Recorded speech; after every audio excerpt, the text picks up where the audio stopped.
யாரது குள்ள ஆமையோ ஆமையதன் நெஞ்சிலே சுமக்கும் வெற்றிலை பெட்டி ஒன்று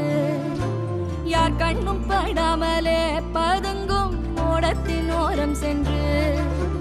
வான நட்சத்திரம் போல் பூட்டொன்று கொண்டந்த மாயப்பெட்டி